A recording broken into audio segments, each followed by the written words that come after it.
Je m'appelle Jean-Pierre Morel, et j'avais 59 ans le jour où le mariage de mon fils s'est effondré. Si vous m'aviez vu ce matin-là, vous n'auriez jamais deviné que je marchais vers une catastrophe. J'avais repassé ma meilleure chemise 2 fois, ciré mes bottines de travail jusqu'à ce qu'elles aient l'air respectables, et j'avais même taillé ma barbe de près.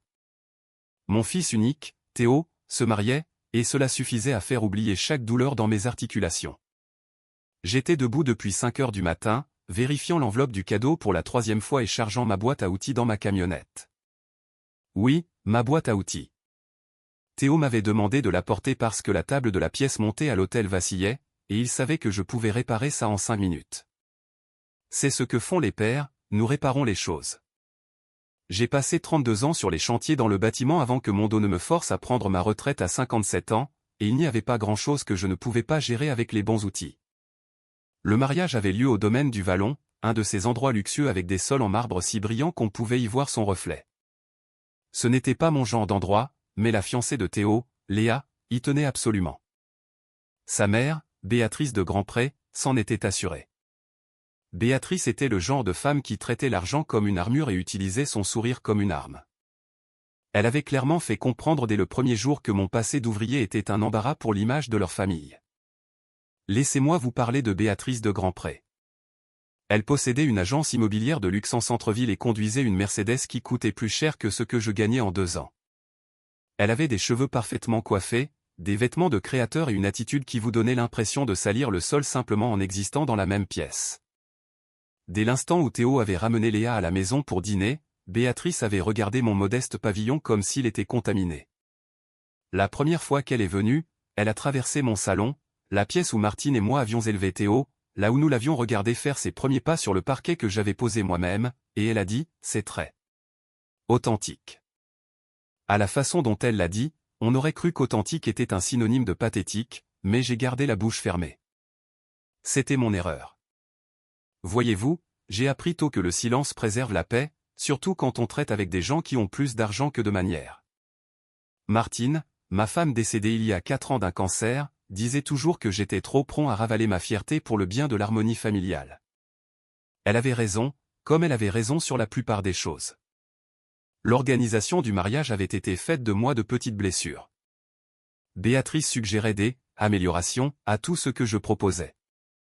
Quand je me suis porté volontaire pour construire une arche en bois pour la cérémonie, quelque chose que j'aurais pu rendre magnifique dans mon atelier, elle a engagé un fleuriste à prix d'or à la place et a dit à Théo que cela ferait plus professionnel. Quand j'ai proposé d'organiser le dîner de répétition chez moi, elle a réservé un restaurant gastronomique à 150 € par tête en disant que c'était plus approprié pour la liste des invités. Chaque suggestion que je faisais était poliment écartée. Chaque tradition que je voulais honorer était remplacée par quelque chose de plus cher. Et pendant tout ce temps, Léa me lançait ses regards désolés tout en faisant exactement ce que sa mère voulait. Cette fille n'était pas méchante, juste faible. Et la faiblesse, je l'ai appris, peut être aussi dangereuse que la cruauté quand elle laisse faire le mal. Le matin du mariage, je suis arrivé tôt pour réparer cette table. La salle de réception ressemblait à une page de magazine, des roses blanches partout, des lustres en cristal suspendus comme des feux d'artifice figés, et assez de bougies pour éclairer une petite ville. J'ai trouvé la table instable et je l'ai calée en 10 minutes avec quelques rondelles et des ajustements aux pieds. Une réparation simple, mais cela me faisait me sentir utile dans un endroit où je n'avais clairement pas ma place. C'est là que j'ai entendu pour la première fois Béatrice parler à l'organisatrice de mariage près de l'entrée. Elle ne savait pas que j'étais là, caché derrière le buffet des desserts, finissant mon travail la tête basse comme toujours. Le père du marié, disait Béatrice de cette voix mielleuse et artificielle qu'elle utilisait quand elle voulait quelque chose, il est. Enfin, il n'appartient pas tout à fait à notre cercle social.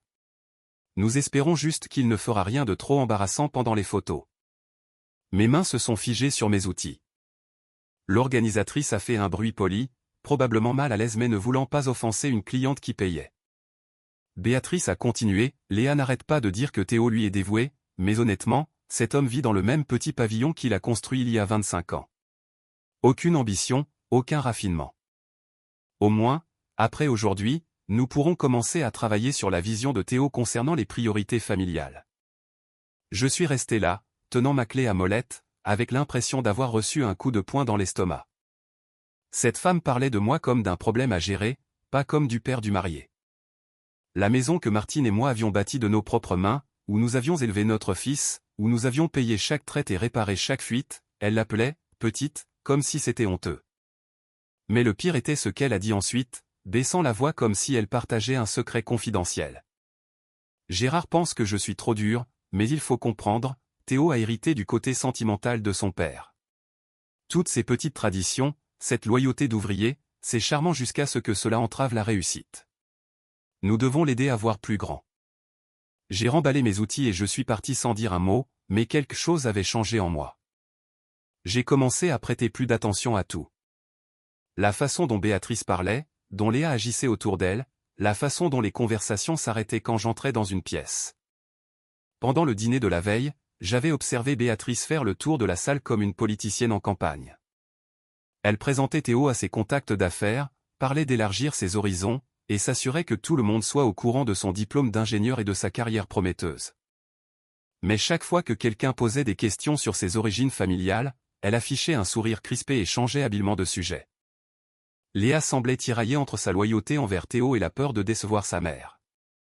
Je le voyais à la façon dont elle commençait à m'inclure dans les conversations, puis se rétractait quand Béatrice lui lançait un de ses regards. Cette fille n'était pas née mauvaise, elle avait juste été élevée par quelqu'un qui l'était. Parfois, c'est pire parce qu'ils ne savent même pas qu'ils agissent mal. Gérard, le mari de Béatrice, ne parlait presque plus que par chuchotement. Le pauvre homme était marié à cette femme depuis 30 ans et semblait avoir abandonné le combat depuis longtemps. Il croisait parfois mon regard à travers la table avec une expression d'excuse, comme s'il voulait dire quelque chose mais n'en avait pas le courage. Je comprenais ce sentiment mieux que je ne voulais l'admettre. La cérémonie a commencé à 16 heures précises. La salle s'est remplie d'invités en costumes coûteux et robes de créateurs qui valaient probablement plus que ma pension de retraite mensuelle. J'étais assis au premier rang, du côté du marié, portant ma meilleure chemise et ma cravate, les mains jointes sur mes genoux comme Martine m'avait appris à le faire à l'église. Théo se tenait à l'autel, l'air nerveux mais heureux, ajustant son col de la même façon qu'il ajustait sa casquette de football avant un grand match quand il était petit. Ce geste m'a serré le cœur. Martine aurait dû être là pour voir ça.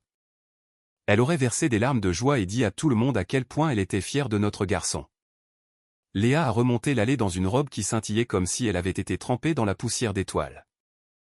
Elle était vraiment magnifique, je lui accorde cela. Gérard marchait à ses côtés, ressemblant à un homme se rendant à sa propre exécution, mais il parvenait à sourire pour les caméras. Le photographe n'arrêtait pas de prendre des clichés de tout, les fleurs, les alliances, les invités, et même moi, assis là, essayant d'avoir l'air à ma place. L'officiant a commencé la cérémonie avec un discours sur l'amour, l'engagement et la construction d'une vie à deux. Des vœux traditionnels, de la musique classique jouée par un quatuor à cordes qui facturait probablement plus de l'heure que ce que je gagnais en une journée autrefois. Tout semblait parfait de l'extérieur, mais j'en avais assez appris sur la construction pour savoir que parfois, les plus jolies façades cachent les pires problèmes de structure. C'est alors qu'est arrivé le moment qui a tout fait basculer. Pendant l'échange des alliances, la petite nièce de Léa, Manon, la demoiselle d'honneur d'environ 6 ans, a laissé tomber son panier et a commencé à courir après les pétales de roses éparpillés sur le sol en marbre. Les enfants font des choses drôles au mariage. Quelques invités ont ri doucement. Le photographe s'est accroupi pour prendre des photos d'elle ramassant les fleurs, pensant probablement que ce serait un cliché spontané et mignon. Je me suis penché pour l'aider à ramasser les pétales, simplement pour être utile, comme on le fait quand on voit un enfant en difficulté. Manon m'a regardé avec ses grands yeux bruns et a chuchoté, « Je suis désolé, monsieur. Je ne voulais pas tout gâcher. » « Tu n'as rien gâché du tout, ma puce, lui ai-je répondu doucement. Les fleurs sont faites pour être éparpillées, c'est ce qui les rend belles.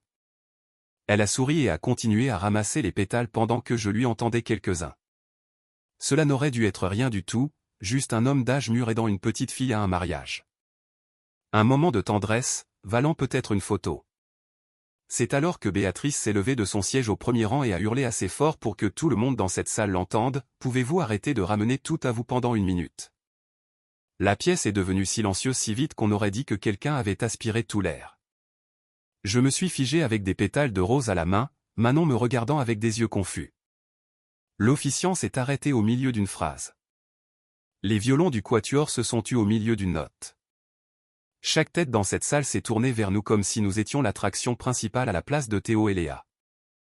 Béatrice me pointait du doigt, le visage déformé par le dégoût, son doigt parfaitement manucuré tremblant de rage. « Vous n'êtes pas un père, a-t-elle dit, sa voix portant jusqu'au dernier rang où étaient assis les collègues de Théo, vous êtes un désastre. » Le souffle de stupeur qui a parcouru la salle a été comme une vague frappant le rivage. Mon visage brûlait si fort que j'ai cru m'évanouir sur le sol de marbre. Manon a lâché les pétales qu'elle tenait et a couru se réfugier dans les bras de sa mère, pensant probablement qu'elle avait fait quelque chose de mal. Et c'est là que je l'ai entendu, le rire de Léa. Pas un rire nerveux, pas un rire de choc, pas le genre de son qu'on fait quand on est embarrassé par le comportement de quelqu'un d'autre. Un vrai rire, étouffé mais indéniablement amusé, comme si elle attendait ce moment et voyait enfin le spectacle qu'on lui avait promis. Théo l'a entendu aussi. Il a tourné lentement la tête depuis l'autel et a regardé sa mariée avec une expression que je n'avais jamais vue sur son visage. « Qu'est-ce qui est drôle ?» a-t-il demandé calmement, mais sa voix a résonné dans le silence de mort.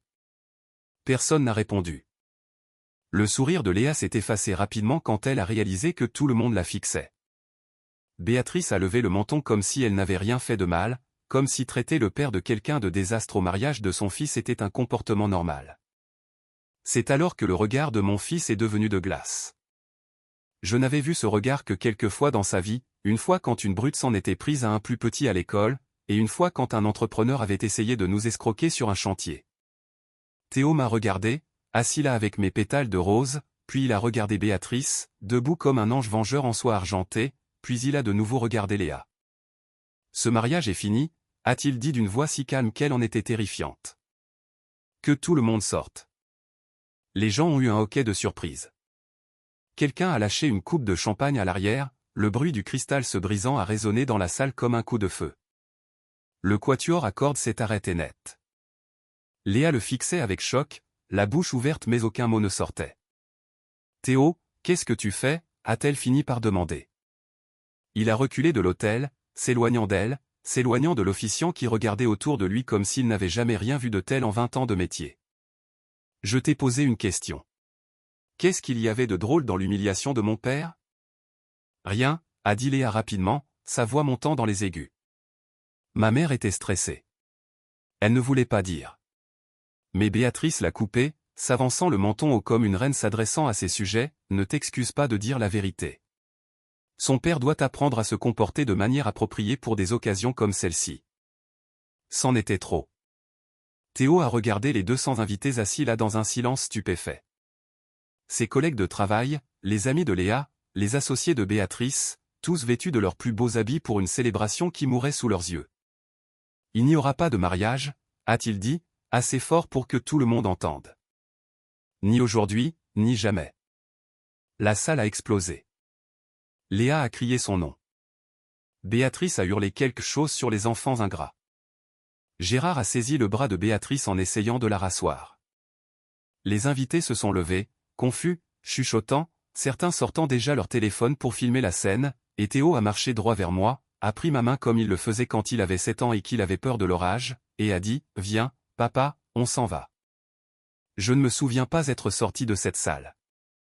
Je me souviens seulement du sentiment que chaque œil était braqué sur moi, du bruit des talons au claquant sur le marbre alors que les gens s'agitaient dans le chaos, et de la main ferme de Théo sur mon bras alors qu'il me guidait à travers le hall et vers le parking. À l'extérieur, l'air du soir a frappé mon visage comme de l'eau froide. Théo a continué à marcher jusqu'à sa voiture, puis s'est arrêté et s'est appuyé contre le capot, respirant fort comme s'il venait de courir un marathon. « Théo » ai-je dit en touchant son épaule. Il s'est tourné vers moi et j'ai vu quelque chose dans son visage que je n'avais jamais vu auparavant. Pas seulement du chagrin, pas seulement de la colère, quelque chose de plus profond, une certitude. Le genre de certitude terrible qui survient quand on voit enfin la vérité sur les gens qu'on pensait aimer. « Papa » a-t-il dit, « j'ai besoin que tu me dises la vérité tout de suite. » Est-ce que Béatrice ou Léa t'ont déjà dit quoi que ce soit à propos de la maison? Mon sang s'est glacé. Pourquoi me demandes-tu ça? Il a regardé vers l'autel, dont les lumières brillaient à travers les fenêtres où notre désastre de mariage continuait probablement de se jouer. Parce que ce matin, j'ai trouvé des papiers dans le sac de voyage de Léa. Et si ce que j'ai lu est vrai, il ne s'agissait pas seulement de t'embarrasser en public. Il a sorti un document plié de la poche de sa veste. Elle prévoyait de prendre la maison, papa, après le mariage. J'ai fixé le papier dans ses mains comme si c'était un serpent.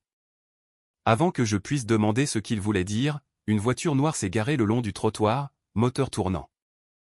Gérard en est sorti, tenant une enveloppe Kraft avec des mains qui tremblaient si fort que le papier cliquetait.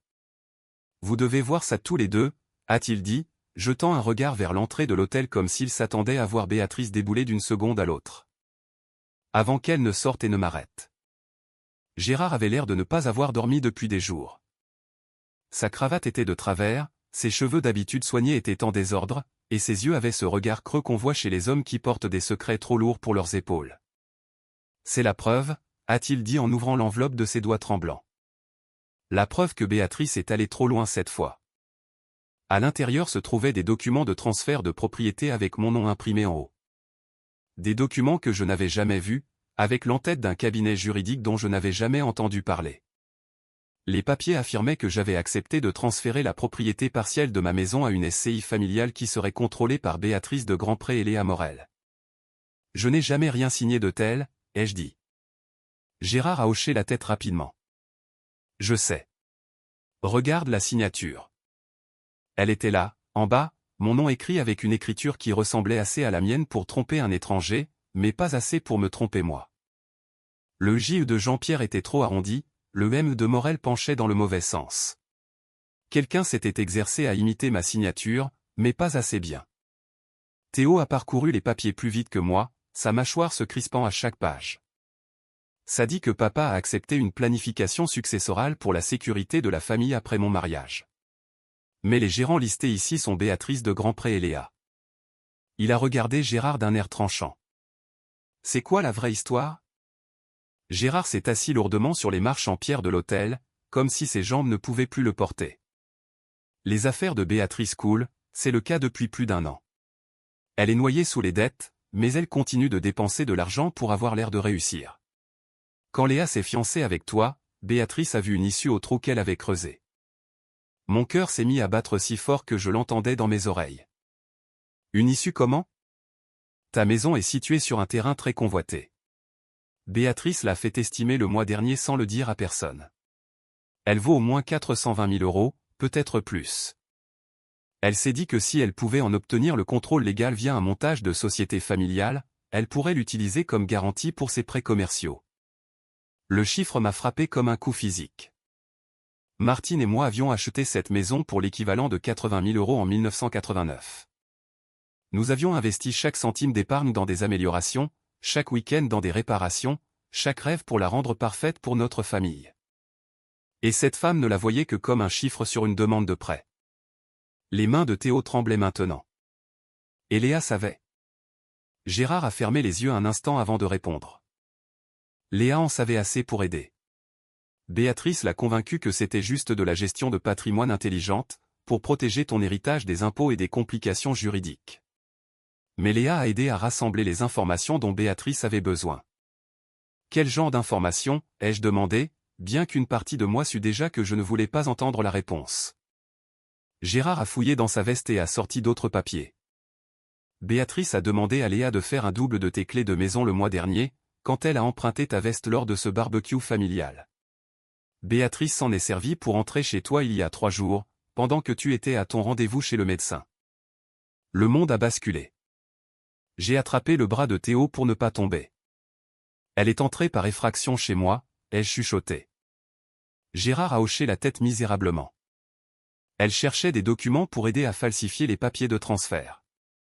Ton testament, tes polices d'assurance, tout ce qui rendrait la fausse société légitime. J'avais la nausée. Cette maison n'était pas qu'une propriété pour moi. C'était chaque souvenir que Martine et moi avions construit ensemble. C'était laquelle avait combattu le cancer pendant 2 ans, laquelle était morte en me tenant la main dans la chambre que nous partagions depuis 30 ans. Et cette femme l'avait traversée comme si elle faisait les boutiques de meubles. Nous devons rentrer à la maison tout de suite, ai-je dit. Nous avons roulé vers chez moi en silence, Gérard nous suivant dans sa voiture. Le quartier semblait paisible dans la lumière du soir, les éclairages publics s'allumaient, des enfants faisaient du vélo avant l'heure du dîner. Madame Dupont arrosait ses roses de l'autre côté de la rue, comme elle le faisait chaque soir. Mais quand nous nous sommes engagés dans mon allée, j'ai su immédiatement que quelque chose n'allait pas. La lumière du porche était allumée. Je l'avais éteinte avant de partir pour le mariage. Théo l'a remarqué aussi. « Papa, tu as laissé cette lumière allumée ?» « Non. » La porte d'entrée était verrouillée, mais quand Théo a vérifié à l'arrière, nous avons trouvé la fenêtre de la cuisine légèrement entr'ouverte. Je ne laissais jamais les fenêtres ouvertes quand je n'étais pas là, de vieilles habitudes de 30 ans de métier où l'on apprend à tout sécuriser. À l'intérieur, la maison semblait différente, pas manifestement saccagée, mais mal d'une certaine manière, comme quand quelqu'un est allé dans votre atelier et a déplacé vos outils de quelques millimètres. Dans mon bureau, je suis allé droit vers le secrétaire où je gardais mes papiers importants. Le tiroir du bas était entrouvert d'1 centimètre. Je l'ai tiré complètement. Vide. Ce n'est plus là, ai-je dit, ma voix sonnant étrangement à mes propres oreilles. Théo a vérifié les autres tiroirs pendant que Gérard restait sur le pas de la porte, l'air coupable au possible. Qu'est-ce qui manque, papa? Le dossier avec les papiers d'assurance de Martine, l'acte de propriété, mon testament. Tout ce dont Béatrice aurait besoin pour rendre ses faux documents réels. C'est alors que Théo a repéré autre chose. Une note pliée posée sous la lampe de bureau, placée là où j'étais sûr de la trouver. Théo l'a ramassée et l'a lue, son visage devenant blanc comme un linge. Qu'est-ce qu'elle dit, ai-je demandé, même si une partie de moi ne voulait pas savoir. Il m'a tendu la note. L'écriture était celle de Léa. Je l'avais vue sur des cartes de remerciements et des notes de mariage pendant des mois. Si tu avais simplement su rester à ta place, rien de tout cela ne serait devenu aussi compliqué. Je me suis assis lourdement sur ma chaise de bureau. Pas une excuse, pas une explication, une menace. Une promesse que des choses pires arriveraient si je ne restais pas silencieux et ne les laissais pas me voler. Théo a sorti son téléphone. J'appelle la police.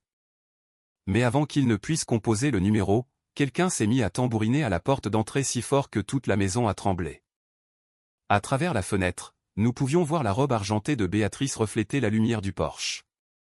Théo m'a regardé, puis a regardé Gérard. « Restez derrière moi », nous a-t-il dit. Il a ouvert la porte juste assez pour voir dehors. Béatrice se tenait sur mon porche, toujours dans sa tenue de mariage, mais maintenant elle ressemblait à une femme magnifique qui avait été prise dans une tempête qu'elle avait elle-même créée. Son maquillage était étalé, sa coiffure parfaite se défaisait, et ses yeux avaient un regard sauvage qui me faisait penser à un animal acculé. Léa se tenait à côté d'elle, toujours dans cette robe de mariée qui ressemblait maintenant plus au costume d'une pièce de théâtre qui aurait horriblement mal tourné. « Comment osez-vous tout gâcher » a lancé Béatrice à Théo. « Avez-vous une idée de ce que vous nous avez coûté ?»« Ce que nous vous avons coûté » a répété Théo. « Vous êtes entré par effraction chez mon père. » Béatrice l'a poussé pour entrer dans mon couloir sans y être invitée. Nous protégions les actifs familiaux, quelque chose que votre génération ne comprend pas. Gérard a trouvé sa voix pour la première fois de la soirée. Béatrice, arrête. C'est fini. Elle s'est retournée vers lui comme un serpent. Retourne à la voiture, Gérard. Tu as fait assez de dégâts. Mais Gérard est entré dans mon couloir et a dit quelque chose que je n'aurais jamais pensé entendre de sa part. Non. Ce simple mot a semblé choquer tout le monde, y compris Gérard lui-même. Non, a-t-il répété, plus fort cette fois. J'en ai fini d'avoir peur de toi, Béatrice. J'en ai fini de prétendre que ce que tu fais est normal. Il a fouillé dans sa veste et a sorti une autre enveloppe. Ce sont des copies des véritables registres financiers de Béatrice. Son agence coule depuis 2 ans. Elle doit 340 000 € à divers créanciers. Sa licence professionnelle est en cours de révision pour pratiques frauduleuses. Elle prévoyait d'utiliser la propriété de Jean-Pierre comme garantie de prêt pour se sauver de la faillite. Léa a regardé sa mère comme si elle voyait une étrangère. « Maman, tu m'avais dit que c'était juste de la planification successorale. » Béatrice a saisi le bras de Léa assez fort pour laisser des marques. « Ne l'écoute pas. Il a toujours été faible, toujours jaloux de la réussite. » Mais Léa s'est dégagée. « Tu m'as menti. Tu m'as fait aider à voler le père de Théo. » C'est à ce moment-là que nous avons entendu les sirènes. Madame Dupont, d'en face, avait appelé la police en voyant l'agitation. 2 voitures de patrouille se sont garées le long du trottoir, leurs gyrophares rouges et bleus peignant mon quartier tranquille de couleurs qui n'y appartenaient pas. Béatrice a essayé de bousculer tout le monde pour partir, mais l'un des officiers a crié « Madame, restez où vous êtes ». L'heure qui a suivi a été un flou de déposition et de preuves. Les officiers ont tout documenté, les faux papiers de transfert, les documents volés dans mon bureau, la note menaçante de Léa, le double de clés que Gérard avait trouvé dans le sac à main de Béatrice.